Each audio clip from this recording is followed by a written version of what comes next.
Joining me this afternoon to talk about taming test anxiety and other tough stuff. Though some of us love school, some might not love every single part of it. And the reason that we might not love every single part of it is because we might feel some discomfort in our bodies. We also might feel this heaviness or stress or different feelings that are associated with different types of things that we might have to do when we are a scholar. This also pertains to lots of people that perform. Performance anxiety is a very, very common thing because it all boils down to something very similar that all of us have. Our caveman brains. So today we're all going to talk about our brains and ways to calm down that caveman brain so that we can do some higher level thinking type of stuff without feeling those caveman frustration feelings. Okay, so we're going to learn a lot about the brain today, and I'm really excited to show you how your body works when you're having all of those feelings and what you can do to immediately change what's going on.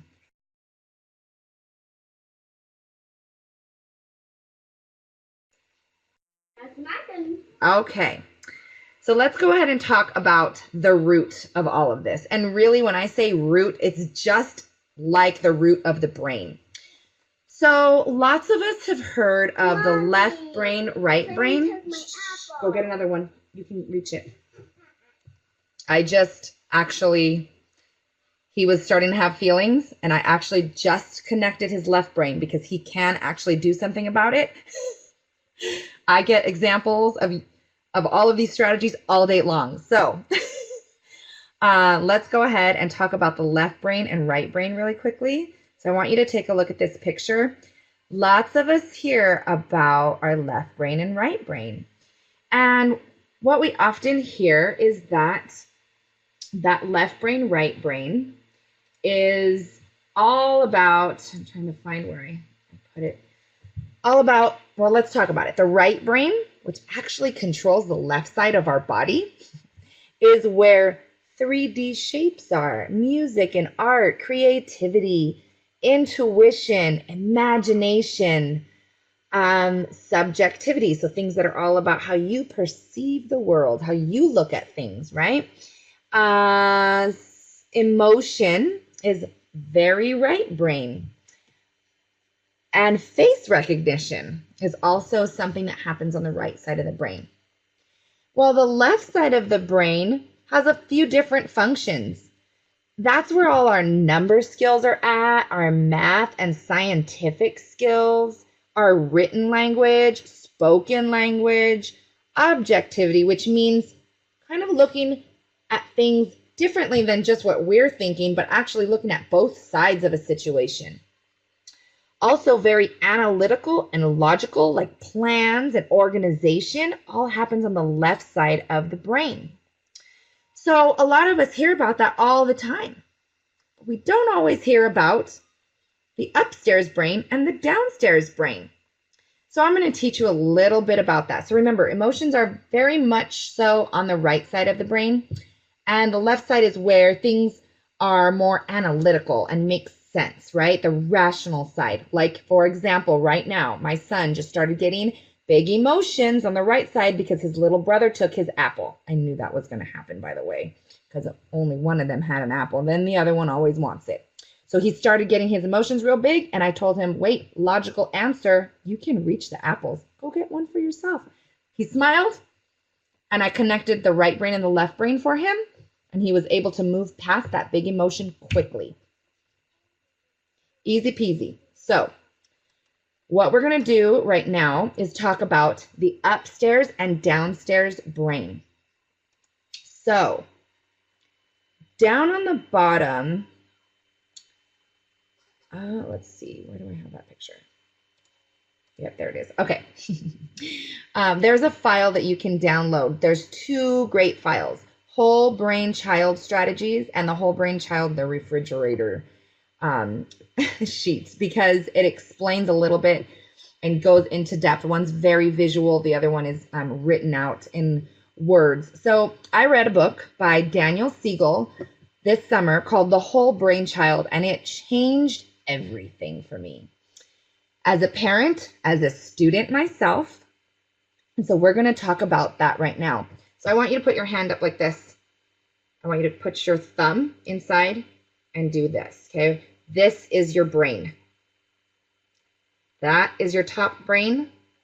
This is your downstairs brain, okay? Upstairs brain, downstairs, just like a house. Okay, so we're going to talk about this for just a minute. So the downstairs brain, okay, this is where the brain stem and limbic region is. The limbic region is where all the emotions happen, okay? Also, all the basic caveman survival type of functions happen there. So this is emotional reactions, attachment, like to mom and dad, and then your fight, flight, or freeze functions. So back in the days, the caveman, right, he had to know when to run, when to fight off maybe an animal, or when to freeze and not move. Kind of like a deer. A deer has that and they just freeze. A possum has it too. They just freeze. Sometimes that's not good. Sometimes you have to run. So that's just a basic function in the root of our brain, things that help us to survive. Babies actually know exactly what to do. So what they do when they are crying and crying and crying, and then all of a sudden they stop, and you say, I didn't do anything to make them stop. That's actually their freeze mechanism, because they've cried for their mommy's attention. They didn't get it, so they freeze because they think, uh-oh, maybe there's danger and mommy couldn't come to me, so I better freeze and be quiet so that danger doesn't come to me either. It's a very primitive caveman thought process that happens in our brains. So even when we're babies, we learn how to use that core downstairs basic functions. That's like where our breathing and our heart rate and all of that happens too, because those are just survival mechanisms. All right. Now, as we developed as humans and got smarter and smarter and smarter, our upstairs brain became very, very active. And so we are able to do, that's the cerebral cortex, okay? That is where we make great decisions and we plan. We have self-understanding. So we think about how we feel. So we might have these feelings that happened in the downstairs brain, but when we think about our feelings, that's happening upstairs, right? When we name those feelings, that's upstairs talking to downstairs. Control over our emotions happens up here. So that's when we're telling our downstairs brain, calm down. It's not an emergency. We're going to be okay. And then we calm down, okay? So all of the higher level thinking skills, all your math and reading and writing stuff, that happens up here, okay? So upstairs and downstairs brain. So here's what happens. I named it test taking, anxiety, and other tough stuff on purpose. Okay, so I just want to check in with you guys. Are you understanding the upstairs and downstairs brain? Perfect. Okay. Here's what happens when that test anxiety or performance anxiety, so this could be you're getting on stage to sing, you are about to run a race in against some friends, or any type of time that you are going to perform and you have this nervous feeling, that can be, it can stem into lots of different feelings, and lots of different thoughts. But really what's happening is our downstairs brain, where all the regular normal functions happening, are starting to be in control. And we actually, you probably heard this before. Have you ever heard anyone say you flipped your lid? Yes or no? Have you guys heard that? Flipped your lid? What does it mean if someone says you flipped your lid? Can you give me an example?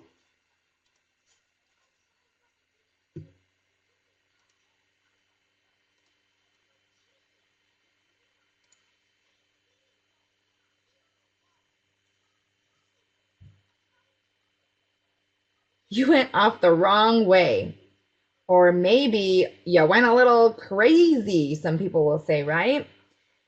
So when you flip your lid, you are not thinking clearly and you're not being rational, because guess what happened? You technically flipped all the top of your brain to not functioning, and you have now given control to that caveman brain of yours, okay? So the caveman brain is where we have big emotions. Emotions are very reactive. That means that, just like my son just did a minute ago, he immediately was going to start crying because his brother took his apple, but all he wanted was an apple. We solved it by getting him an apple. But he was about to cry just because he didn't have an apple. That's a big emotion, right? Okay, so he's 4 years old. So that makes sense because he's just learning and developing that part of his brain, because most things that are happening right now in his brain are happening on the lower downstairs brain. So as he's connecting things to the upstairs brain, that's when things start getting a little easier. But during some times of anxiety, we could still let our downstairs brains be in control and flip our lids. So let's talk about this, okay? So I already had you make your fist, right? And that is your upstairs brain, where all the thinking happens and the calmness happens, right? But the downstairs brain is where all those big emotions are. So if you lift your fingers, you see where the thumb is? That's part of your downstairs brain, and it's where your really big feelings come from. It's actually called your amygdala. Let's see, I'm just trying to read it and it's too small in my thing, so I have it on my other screen. Let's see, it lets you care about other people and feel love, and it also lets you feel upset, like when you're mad or frustrated, okay? So that little part of your brain, the amygdala, is in control of big emotions, okay? Now, there's nothing wrong with feeling upset. That's normal. Okay, that is completely normal, especially when your upstairs brain helps you to calm down. For example, close your fingers again and see how the upstairs thinking part of your brain is touching your thumb, so it can help your downstairs brain express those feelings calmly. It actually helps your brain, so it's almost like a hug. Your upstairs brain, all the functions of it help to calm that little amygdala down and make it feel comfortable and calm, so that even though it's having big emotions, we can express it, right, through written language, spoken language, in a calm way.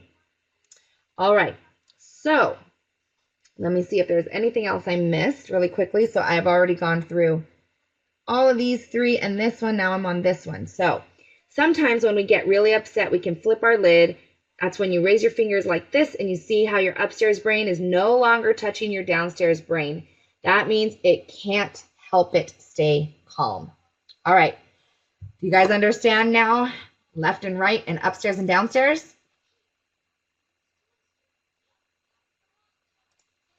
All right. So we are going to work on some things that will help your brain do this. When you have flipped your lid, we are going to teach you how to bring that upstairs brain into function, okay? So, yes, it is very interesting. So I am very, very, very neuroscience based in all of my teachings that I will teach you in yoga, in emotions, in anxiety, in all of this. So I will always back it up with brain science, because there's nothing that can dispute this. This is just how our brain works. And there's tons and tons of studies that I have read through myself, and books that I've read like this. It's an amazing book with amazing strategies. I think every single parent and teacher should read this book. And so we're going to learn some of those strategies today. All right, so here we go. First, we need to connect and then redirect. So for my children that are younger than 5, I need to help them do that. All of us parents and big brothers and sisters or big cousins, we can learn how to help them do this too. So this strategy can help so many people to calm their amygdalas down and help their upstairs brain help out their downstairs brain. And we can avoid a lot of bad situations if we learn how to do this and help others to do it too. All right, so let's go. Let's do this. The first strategy is connect and redirect. When we connect and redirect, what we are doing is actually connecting with the right brain. So our right brain to their right brain. And then we redirect to the left brain thinking. So for example, my son's apple situation. I could say something like, oh, it feels frustrating that he took your apple. I am sorry that he took your apple without asking. Does that make you feel upset? And he says, yes. Okay, well, I know that there's more apples. Okay, now I've connected him to the left side of his brain. You can reach the apples, Weston. There's a plan. Would you like to go get yourself another brand new apple? Now the logical thinking is yes, and he's actually going to move his body to go do it. He has now connected. I've helped him connect his right brain feelings to his left brain logical thinking. Immediately calmed down. Okay, so you guys get connect and redirect. Connect is connect to the right brain and then help it connect to the left brain. You guys get that? Okay, so sometimes that means when you are feeling big emotions, you can go ask mom for a hug. I even have asked my kids for a hug sometimes when I'm feeling icky. So the connect and redirect, honestly, can start off with a hug. That immediately, it actually lets off a chemical in your brain. There's icky chemicals called cortisol that when the amygdala is all by itself, it goes cortisol, cortisol, cortisol, and they're icky, yucky feelings that it's shoving chemicals through your brain and through your body, saying icky, icky, icky. And a hug immediately counteracts that with happy dopamine chemical. Okay, a hug immediately. So if you are feeling overwhelmed and high anxiety, you can even hug yourself and it'll do the same thing. Or go and hug your dog, or go and hug your favorite teddy bear, or go and hug your mom or dad and just say, just hug me real quick. Okay. And then parents might recognize, oh, I need to help you connect your right brain to your left brain. All right. Now, a hug is a perfect way to help reconnect, but sometimes we also need to, there's another strategy I didn't put up here, name it to tame it. Name it to tame it. You're going to find in, let's see, this awesome graphic. I'm just going to show it to you real quick. This is one of the ones you can download. Oh, wow. It's too big. There's connect and redirect. Name it to tame it. It helps to name what emotions you're feeling. Am I feeling sad? Am I feeling frustrated? Am I feeling like unworthy of something? Feeling not good enough to, or like I don't know enough to do something. So you really, naming it will help to kind of help you calm it down. Because once you know what it is, now you can connect it to the logical side of your brain. All right, so connect and redirect and name it to tame it are two amazing ways that our parents can help us, and we can even help ourselves to get that upstairs brain helping that downstairs brain. And those were actually directly left brain to right brain connections as well. So pretty awesome stuff, right? Now I want to move into some actual techniques that will work very quickly. So the first half of these strategies, you can move into a different state of mind, an emotional state, very quickly. Connect and redirect. And okay, then there's engage, don't enrage. Okay, so that's kind of like name it to tame it. So sometimes we hear, so like someone falls down. Okay. In my home, if someone falls down, we don't say,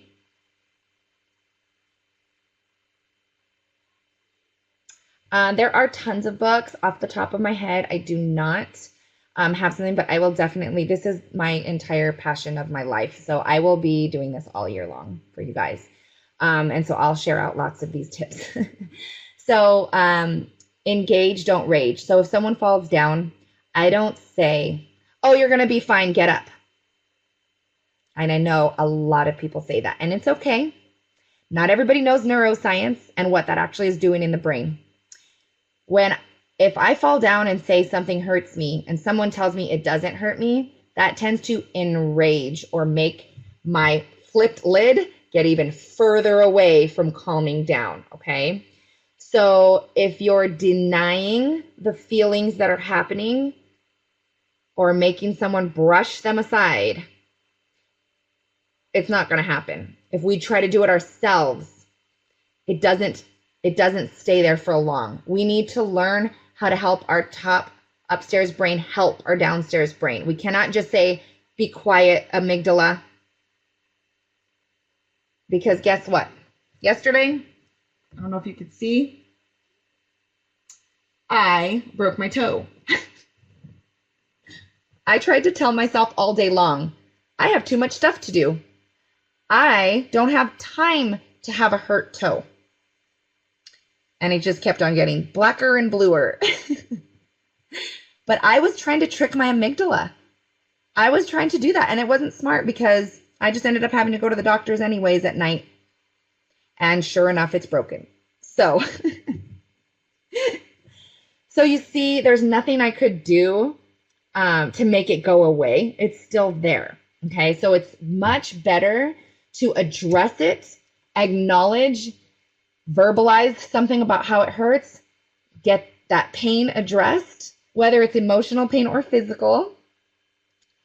And then, because I was stressed out all day about, whoa, my foot, what am I going to do about it? I don't have time. If I would have just paid attention to it, given it some calmness, it would have calmed my brain down and I wouldn't have been as stressed yesterday. So that's just another example. So that's the engage, don't enrage. And there's lots more to these strategies that are in the book. This is just a quick, short version of these. All right. Now, breathing exercises. I've already taught you guys some, but these are the immediate ways that we can affect our brain. Okay. Now, there's tons of science and studies that back this up. I'm not going to go into that right now. I just want to give you the tips so you can put them into action. So the first breathing technique that I love is the ocean breath, because you're breathing in and then almost letting out when you make the sound. So you know how when you have glasses and you're trying to clean them and you breathe on them and you go like this? That's the kind of out breath that we're doing. So I'm going to back up a little bit and see if I can show you guys ocean breath. This is one of my favorites. So you actually are going to make your arms go up, and you can do this seated or standing, and you breathe, as you breathe in, hands go up and breathe out. Again, in.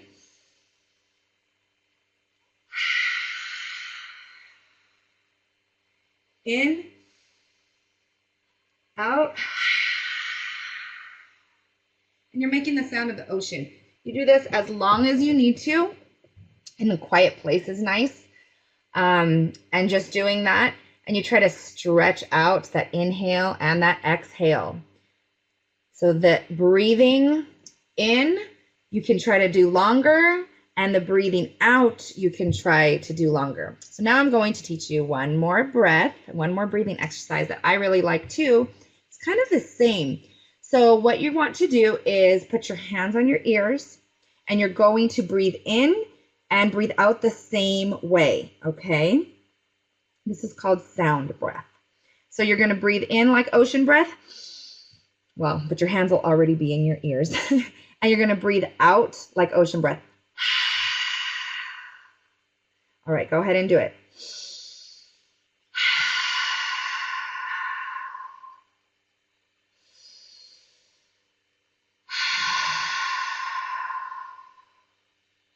Now I want you to try it without opening your mouth.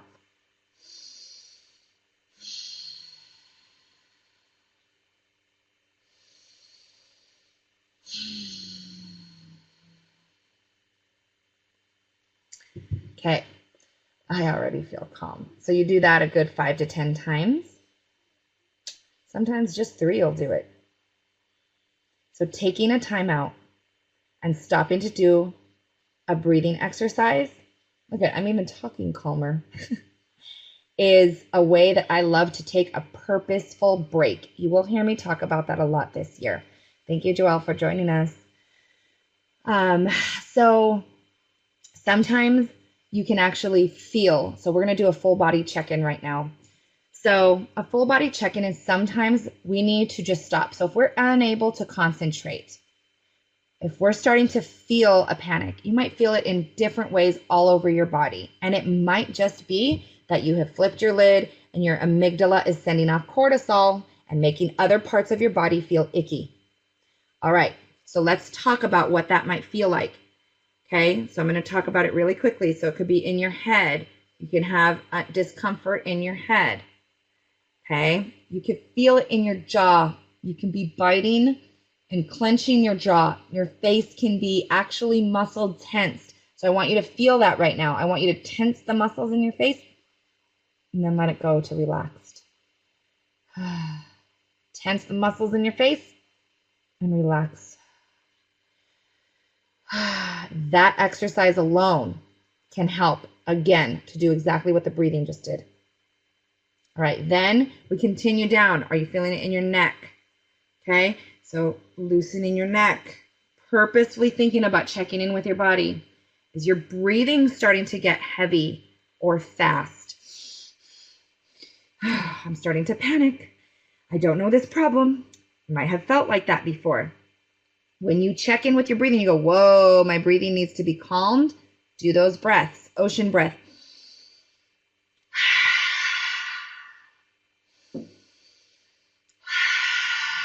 Okay, get control of your breathing. You can control it. All right. Then you can keep on going down to your heart. You might feel your heart pounding. Breathing exercises are great for this. That's where you can even lay down and do some breathing.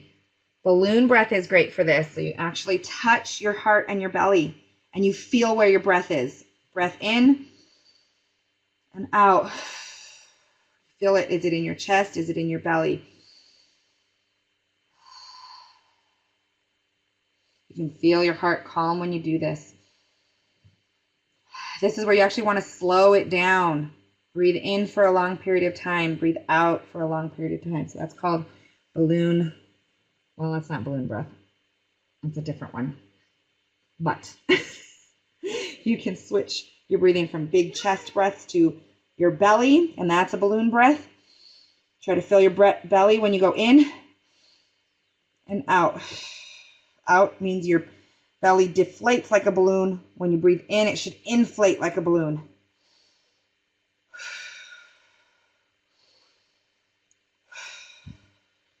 There's a lot of different breaths that we're going to practice throughout the year, but these are some of them. Hold on one second. Buddy, can you sit down? I need you to move away from the chair, and I need you to go back with your brother. Okay. Okay, you need to brush it. Oh, yeah, I see it. Go get the toothbrush. Okay. So, full body check-ins means that we are actually tuning into our bodies and where we are feeling this stress at. Sometimes we even can flex all of our muscles and let that go. That's another full body, okay? And sometimes you do head, face, arms alone, stomach, and then legs. And you can do that just to check in with your body and to really feel it. Sometimes we feel it in our stomachs, okay? And so you want to acknowledge where that's coming from in your body. Start telling your brain that you can do some affirmations. I didn't put that in there, but you can tell your brain, I am calm. This is not an emergency. I am safe. I choose to feel peaceful. And you can do that while you're breathing. Okay, affirmations. We're going to learn lots more about that this year too. Okay, So some long-term, oh, another quick, no, it's not, it wasn't a long-term one, but quickly you can also affect your amygdala and your flipped lid by doing any kind of movement. Again, a purposeful break. It might be stretching. It might be running. You might need to go jump on a trampoline. You might need to go do some jumping jacks. You might feel like you just want to be calm. So getting up and doing your breathing exercises laying down might be what you need to do, okay? Or just making that movement from the chair to go lay down. And this is just in 2-3 minutes. So that's why purposeful breaks can be so re-energizing. So a quick movement that you can do is mountain pose, tree pose, downward dog. So I'm going to cat-cow. I'm going to try to show you some of that right now. So mountain pose is just where you feel grounded. So if you're not feeling very strong and you want to feel strong, mountain pose is perfect. So you stand with your feet on the ground. You make sure, I'm kind of sideways because of my boots. You make sure that your toes are touching the ground. The backs of your heels are touching the ground. You feel your whole foot touching the ground, okay? Then your hands are at your side and you're just like a mountain. You stretch your spine out. Your shoulders are back and you feel strong. You can add ocean breath to this.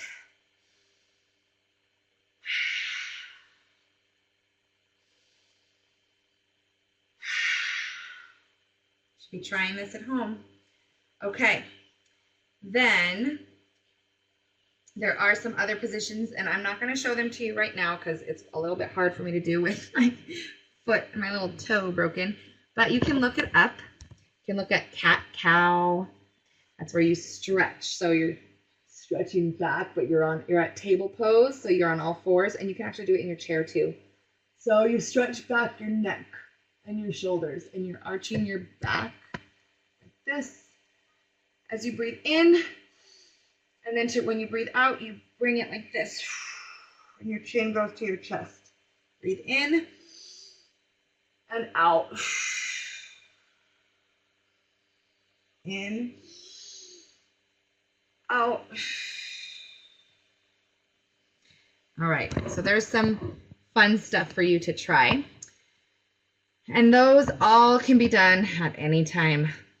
You decide when you need to take one of those breaks.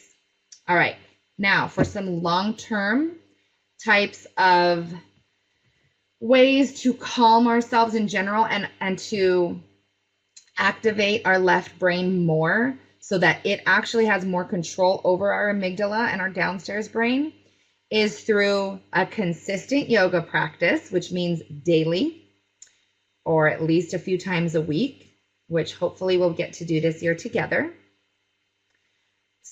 Continued social emotional learning. So becoming more and more aware of our emotions, self-awareness, and self-regulation.